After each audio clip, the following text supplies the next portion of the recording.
All right, we're here in Pilot Point, Texas, home of Chad and Susie Chance, and the home of Hoof Watch. And we're going to do a series of videos for Sheridan, Wyoming at Don King Days. And our judge and clinician is Mr. Lamar Weaver. This is the first time we've had Lamar. He's been on our team, the WCB team, and we're here making this series of videos, and it is 108 degrees. The record-breaking temperature, so we'd like that. You're going to hear a buzzing throughout the whole video series because we had a guy hook us up, the fan guy, with Portacool. He hooked us up with the Portacool fans and made it bearable. So it's going to be pretty pleasant. You'll just hear a little bit of background noise. All right, for Sheridan, Wyoming, we've got Montana Farrier Supply. They're sponsoring the two-man class, and the one shoe from the two-man class is Concave. It's 3/8, 5/8. It's 12 inches long, and we've got a little wedge on the inside, a caulking on the outside. It's punched for 6 nail holes. It's bob punched, and it's got a set back toe. It's just collapsed the concave, and it kind of just made a safed off toe. It measures 4 3/8 by 4 7/8. It's set up with a Liberty E2. We're gonna make a little Hunter Hind shoe today. It's 3/8, 5/8. It's a little tiny piece of section, and the test is you're gonna be coming off a bar shoe that is humongous, and you're gonna have to put the stick to the bar shoe. So it's one of those, it's like stop and go driving. We're just gonna have to learn to put the brakes on the little concave shoe so we can get through this class, but it's made with a big bar shoe, so this is just the delicate aspect of making the shoe. It's got a little wedge on the inside. We're gonna bump up first. All right, we're just gonna try and square up the end a little bit and bump the end up for our wedge.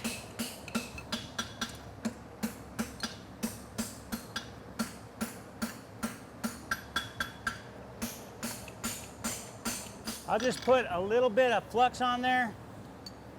All we did was we bumped it up to where we have some material, and now we'll just weld it, kind of close up the tips of it, and rasp it in and be done with our wedge. Come up here on the tip and flatten that up so I get the end of it, the weight bearing nice and flat.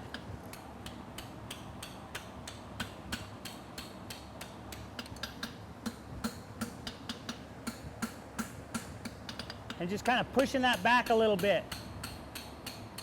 Standing that up.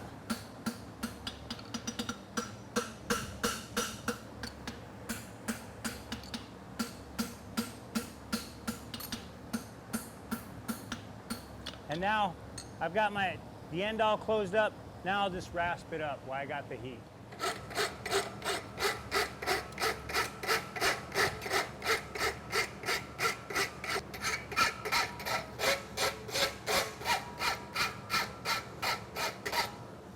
We've got the wedge all filed up.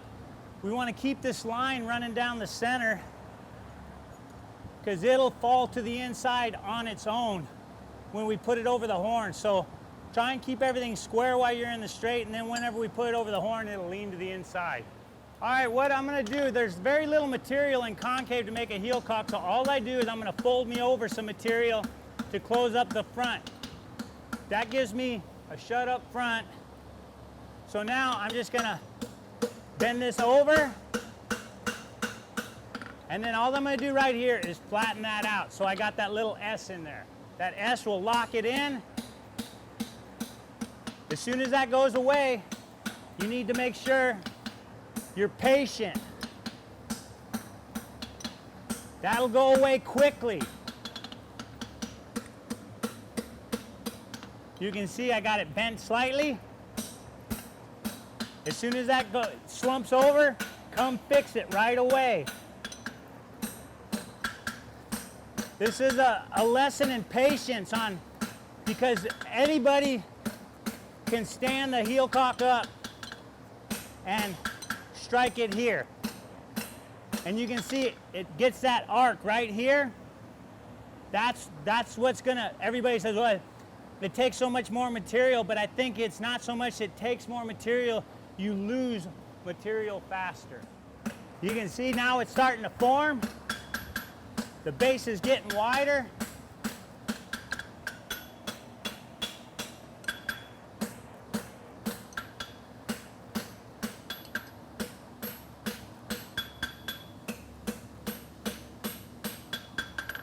Come in here and kind of reestablish the weight bearing corner. And I'm starting to get my material.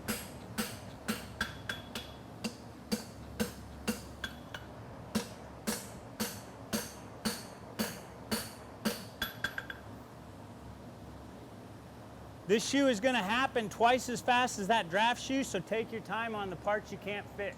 Right here, I'm just kind of, when you flatten it up and set it down, that just puts everything, that line in the center. And when I say the line in the center, that concave line, you want that to be in the center of your stock.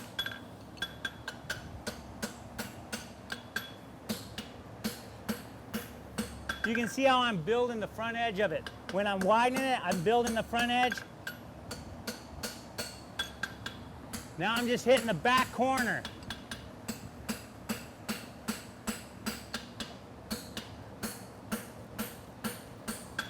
Now I've got it totally locked in.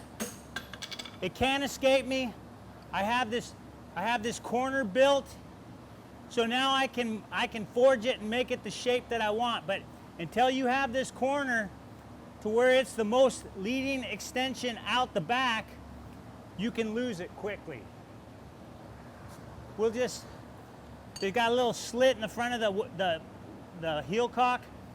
I'm just gonna weld it up so it looks nice and tidy when we rasp it.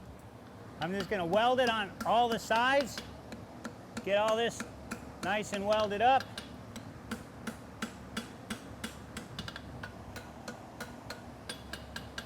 Now what I'll do is I'm gonna offset the heel to where it's in line with travel.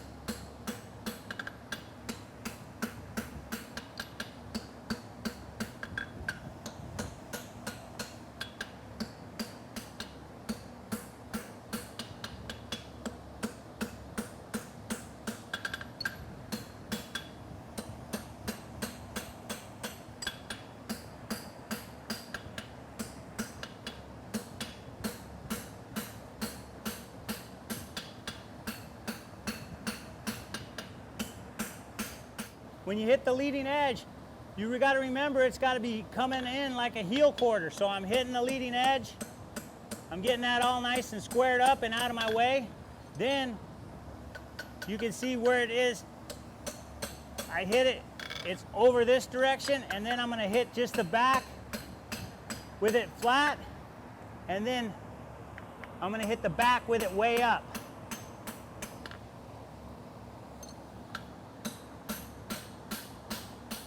And then I've got it kicked out in line with travel for the quarter.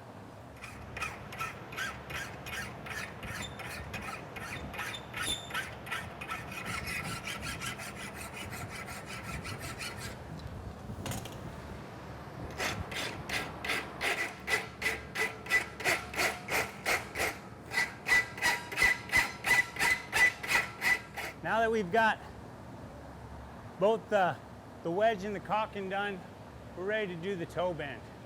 All right, we're gonna focus on just getting it started.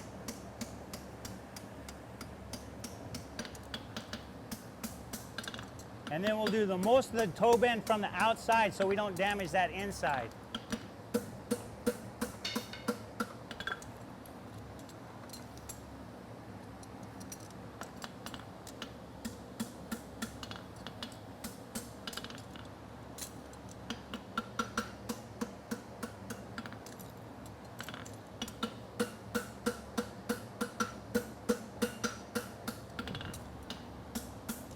You can see it looks like I've got so much more on the lateral side, but I think I'm right about where I need to be. Now I'm just going to come here and lean it back and push to that corner. And we'll do the same with it leaning this way.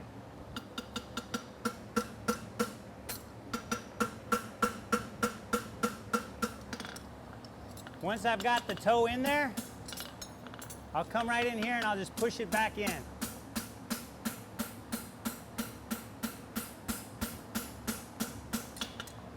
Come from the back side and flatten it up really nice. All right,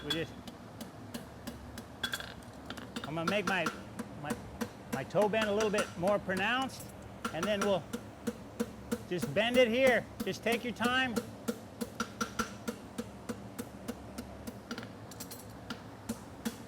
Come back here a little bit, push down with your tongs and so you can flatten up your heel nice.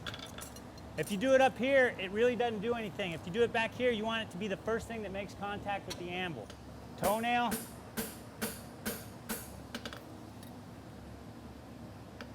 Heel nail.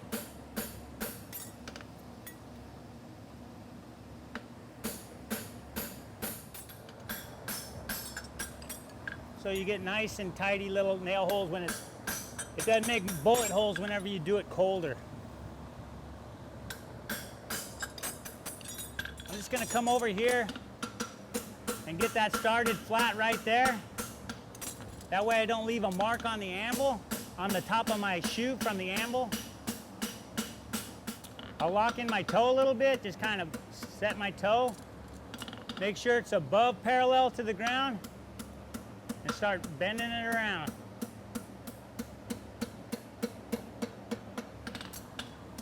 What you want to do here is just pick up, leave a gap on the inside of the heel, and push that over a little bit.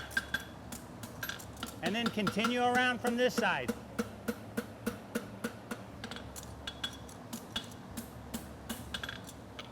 Not much to do.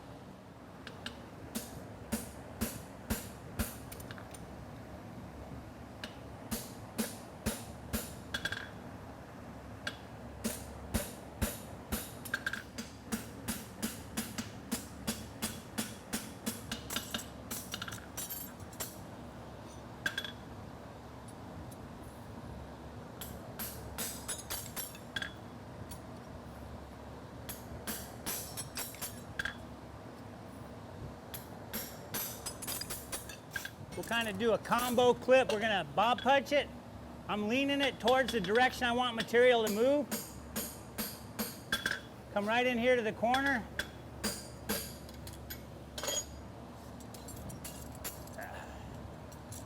Come in here and just get it going.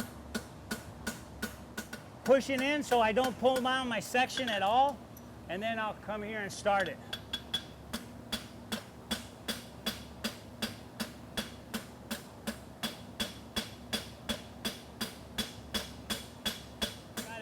I didn't come into the web, so I'm in pretty good shape. Now I'll just push it back in a little bit and do the other side. Push material out, grab the corner. Now I have a little bubble there. I'm gonna go down with it. That pushes the exterior rim up instead of down. And now just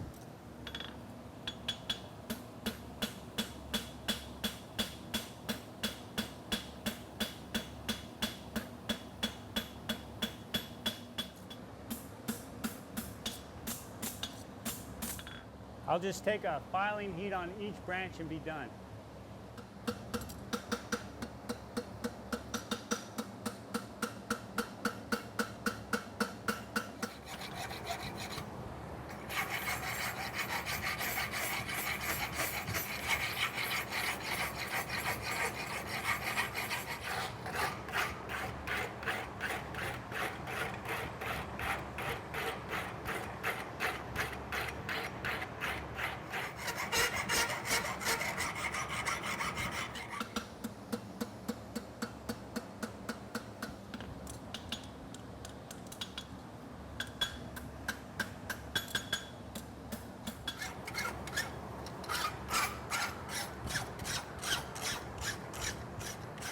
I'm just gonna kind of wire brush it. Take the double whammy slammy wire brush and get all the junk off of there, all that concave.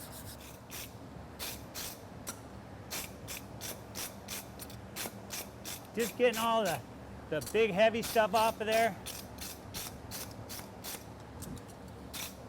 It's hard to get the big heavy stuff off of the petite side, so get that wire brush to get down in there and get all the junk out of there. You want to stay away from flattening the medial branch until the very end, just for one reason, is you obviously lose a wedge every time you hit it. So you want to keep it, you want to stay on top of it, but save that until you're almost done with all your forge, and save that flattening for the medial side until you're done. All right, we got our finished product.